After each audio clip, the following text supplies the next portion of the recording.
Marcos 10. Então Jesus saiu dali e foi para a região da Judéia e para o outro lado do Jordão. Novamente uma multidão veio a ele, e segundo o seu costume, ele a ensinava. Alguns fariseus aproximaram-se dele para pô-lo à prova, perguntando: é permitido ao homem divorciar-se de sua mulher? O que Moisés lhes ordenou? Perguntou ele. Eles disseram: Moisés permitiu que o homem desse uma certidão de divórcio e a mandasse embora.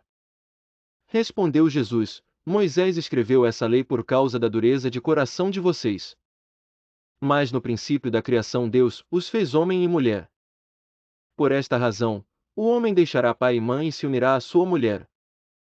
E os dois se tornarão uma só carne.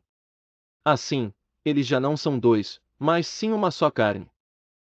Portanto, o que Deus uniu, ninguém o separe. Quando estava em casa novamente, os discípulos interrogaram Jesus sobre o mesmo assunto. Ele respondeu: todo aquele que se divorciar de sua mulher e se casar com outra mulher, estará cometendo adultério contra ela. E se ela se divorciar de seu marido e se casar com outro homem, estará cometendo adultério.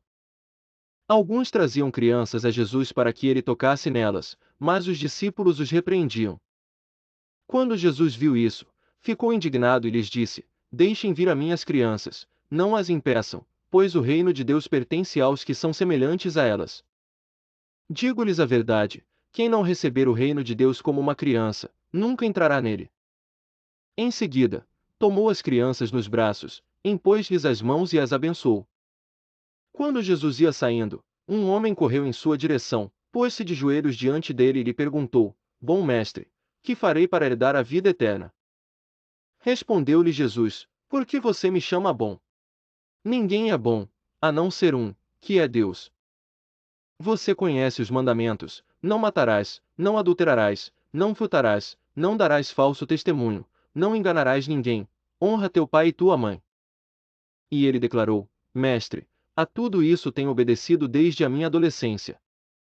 Jesus olhou para ele e o amou. Falta-lhe uma coisa, disse ele. Vá, venda tudo o que você possui e dê o dinheiro aos pobres, e você terá um tesouro no céu. Depois, venha e siga-me. Diante disso ele ficou abatido e afastou-se triste, porque tinha muitas riquezas.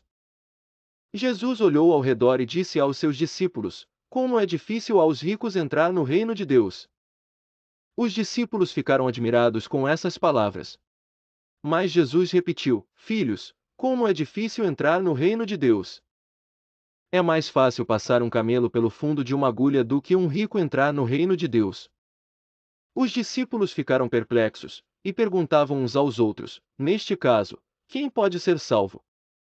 Jesus olhou para eles e respondeu: para o homem é impossível, mas para Deus não, todas as coisas são possíveis para Deus. Então Pedro começou a dizer-lhe: nós deixamos tudo para seguir-te.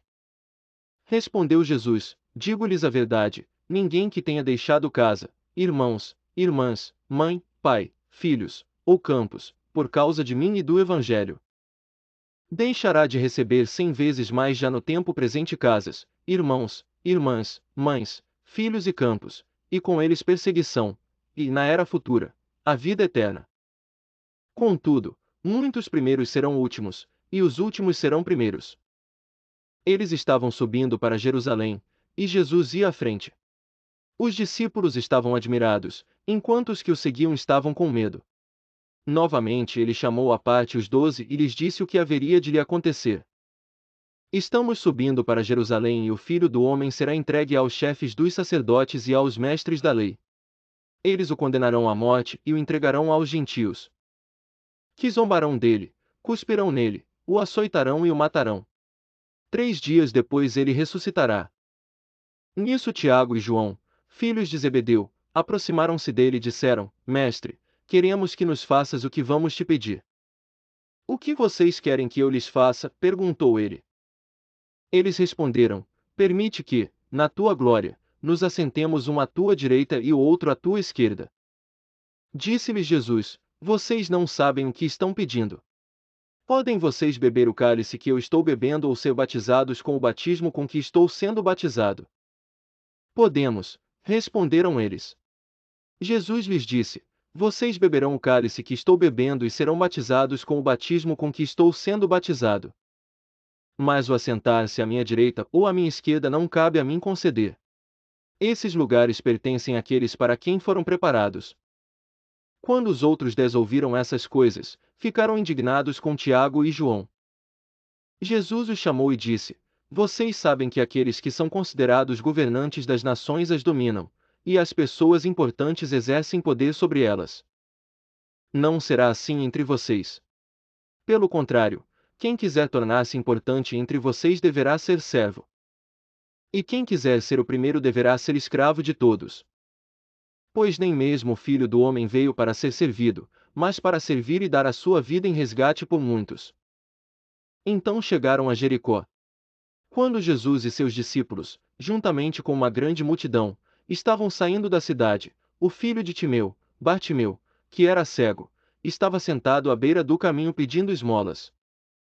Quando ouviu que era Jesus de Nazaré, começou a gritar: Jesus, filho de Davi, tem misericórdia de mim. Muitos o repreendiam para que ficasse quieto, mas ele gritava ainda mais: Filho de Davi, tem misericórdia de mim. Jesus parou e disse: Chamem-no. E chamaram o cego: Ânimo! Levante-se! Ele o está chamando. Lançando sua capa para o lado, de um salto, pôs-se de pé e dirigiu-se a Jesus. O que você quer que eu lhe faça? Perguntou-lhe Jesus. O cego respondeu: Mestre, eu quero ver. Vá, disse Jesus, a sua fé o curou. Imediatamente ele recuperou a visão e seguia a Jesus pelo caminho.